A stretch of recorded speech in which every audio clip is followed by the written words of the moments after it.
বাংলাদেশে এখন একটি বিশৃঙ্খল পরিস্থিতি চলছে। সারা দেশে আমাদের ভাঙচুর হচ্ছে, লুটপাট হচ্ছে। আমাদের শহরের বাইরে আমাদের নেতাকর্মী, আমাদের আওয়ামী লীগের নেতাকর্মীদের উপর হামলা চলছে, অনেকে হত্যা করা হয়েছে।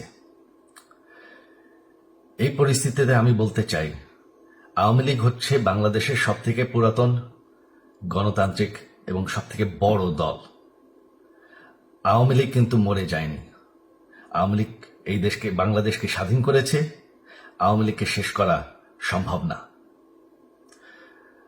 আমরা বলেছিলাম যে আমার পরিবার আর রাজনীতি করবে না, তবে আমাদের নেতাকর্মীর উপর যেভাবে হামলা হচ্ছে, এই পরিস্থিতিতে আমরা হাল ছেড়ে দিতে পারি না।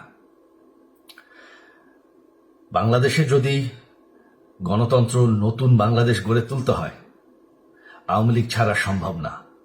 আওয়ামী লীগ হচ্ছে সব থেকে বড় দল। আওয়ামী লীগ কোথাও যাবে না, আওয়ামী লীগ শেষ হয়ে যাবে না। আওয়ামী লীগকে শেষ করা সম্ভব না। আওয়ামী লীগের নেতাকর্মীদের আমি সবাইকে আহ্বান জানাচ্ছি যে আপনারা সাহস নিয়ে দাঁড়ান। আপনারা একা না, আমরা আছি। বঙ্গবন্ধুর পরিবার কোথাও যায়নি, আমরা আপনাদের সাথে আছি। দেশকে, আমাদের নেতাকর্মীদেরকে, আওয়ামী লীগকে রক্ষা করার জন্য যা প্রয়োজন আমরা করতে প্রস্তুত।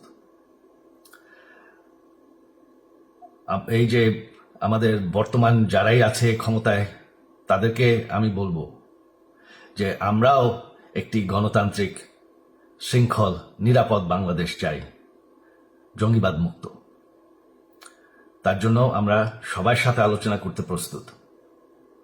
শুধুমাত্র তারা যদি জঙ্গিবাদ এবং ভায়োলেন্স বাদ দেয়। শেখ হাসিনা মরে যাননি,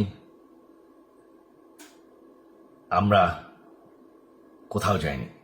বাংলাদেশ আওয়ামী লীগ ছাড়া গণতন্ত্র, নির্বাচন সম্ভব না।